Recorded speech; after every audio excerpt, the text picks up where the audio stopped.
Hey all, just the normal average dude back with another high quality, top production edited video.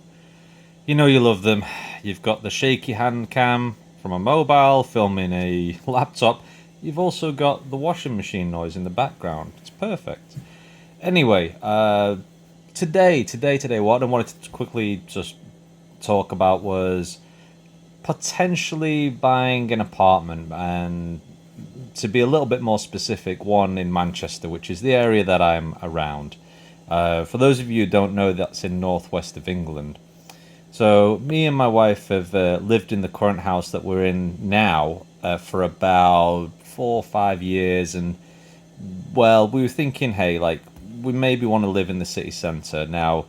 It's a little bit strange for a family to want to live in the city centre, but we actually prefer cities. We like kind of the hustle and the bustle, and just being able to go outside and have everything immediately on the doorstep.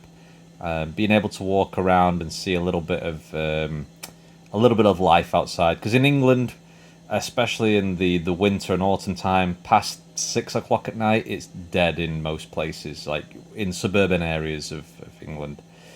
So this is yeah, we'll see. But we were speaking with a mortgage advisor today, and kind of what we were thinking was, hey, could we keep this current place, as in this current house that we have now? Could we pull out some money? Could we then rent this place out and then use some of that pulled out money as a deposit on the apartment that we might want to buy, or whichever one that may be, or an apartment within Manchester? It's possible. Speaking with the mortgage advisor, they said it's potentially something that can be done. It really depends on a bunch of factors like my affordability, savings, how much this house is now worth, what percentage I have, what the lenders are willing to risk, and so on and so forth. So, but in terms of like wealth building, my family has a little bit of experience in this, like in terms of like houses. We're not, we've not got like dozens of houses around the place, but they've had a little bit of experience of investing in some houses and then doing them up and then selling them, and it does quite well. I mean, it doesn't mean that you can suddenly fly a jet everywhere or anything like that, or swan off to the Bahamas next week. But it's in terms of long-term wealth building, from what I understand, the appreciation, the increase in value of houses and apartments is kind of, it's a solid way to build like a long-term wealth, and that's kind of what I'm thinking is for not only for myself, but when I pass away, to pass on to my baby and he can have it, or my children if I have more in the future. So that's kind of the main motivation for this really is, I wouldn't personally just want to like move house and live in Manchester in a city centre in an apartment, but I'm seeing it as an investment, like renting out this current home, moving into one of these like 2 or 3 bedroom apartments, and then living there, and then maybe in a few years, if that value goes up from this place, this isn't the one, I'm just looking around, maybe moving on again. It ain't cheap, as you can see in the city centre, like in any city, especially in England. It's not very cheap. £365,000 for a 1 bedroom. That's a lot of money. That isn't London prices. 150,000 bedroom apartment. That's not going to work at all for like for a small family. 2 bedroom flat. I mean, these are all leasehold as well. I don't know what they're showing. It doesn't seem there's many available here. 1 bedroom, £150,000. Manchester isn't crazy expensive compared to others. This one is a little bit further out from the centre, but there's 360,000 there. I'm pretty sure. Actually, this one might be very close to the centre. Maybe 360,000. I'm not sure. It does look like it's actually quite close to the centre. Space is always a problem with these, though. With a small family, especially a child, it can be very, can be a little bit tight, to say the least.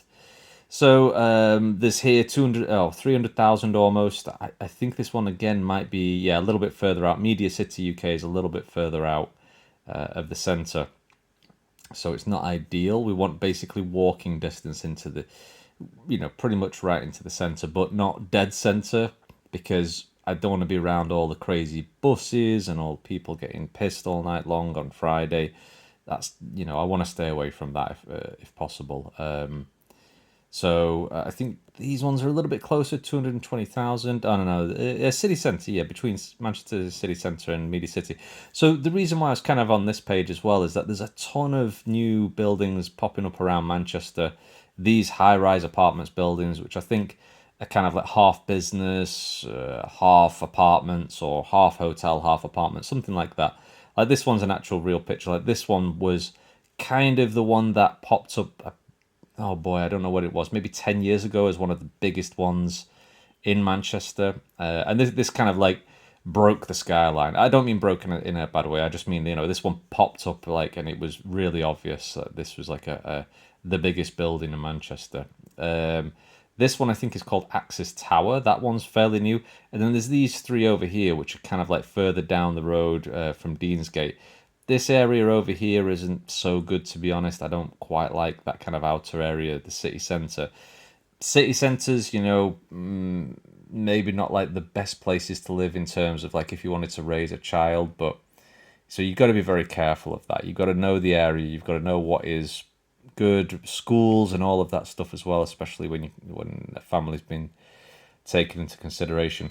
But these are popping up all over the place, honestly. Like I drove back oh boy, when was it? Like, I think I'd been overseas for about 6 months with my wife's family, and we were having the baby there. I came back and there was like three extra monster towers there just sticking out the ground. I was, my God, these have been built pretty fast. It's like almost like China. They put stuff up super fast. Yeah, so I mean, apartments are different from houses in terms of like things like leasehold and you've got management fees. The increase of value isn't as high as houses because generally in England people like to buy houses, especially young families. They like to have a garden. They like to have like a suburban experience. That's kind of what they enjoy in general. So it depends really. I mean, the prices of or increase of houses versus apartments. So that's all things that I've got to consider as well.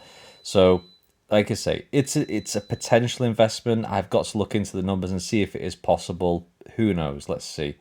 One of the things I wanted to show here from where was it? Was it I'm sure there's one in London. Just to give an example of like the crazy price ranges that you get from London to Manchester, or in London in general. I mean, look at this. Like, okay, Manchester. And these are obviously different buildings. There's a lot of, not everything is equal here, but we're starting off at like 550,000 here in London, 713,000 in London, and those are probably like two-bedroom, okay-ish apartments. Those are not like luxurious. You've got your own like swimming pool that sticks out onto a balcony and has a helipad on it or anything like that. These are really expensive in in London. Wow. Yeah. I mean, I don't live in London, so it's not a consideration, but whatever. It's just interesting to see the comparison of prices. Well, even up to 1 million, not a chance. Not a goddamn chance, dude. Ain't ever gonna happen. So, no time soon anyway. Anyway, that's pretty much it. Just seeing what's gonna happen. Thought I'd share that. Let me know what you guys think. Have a great night.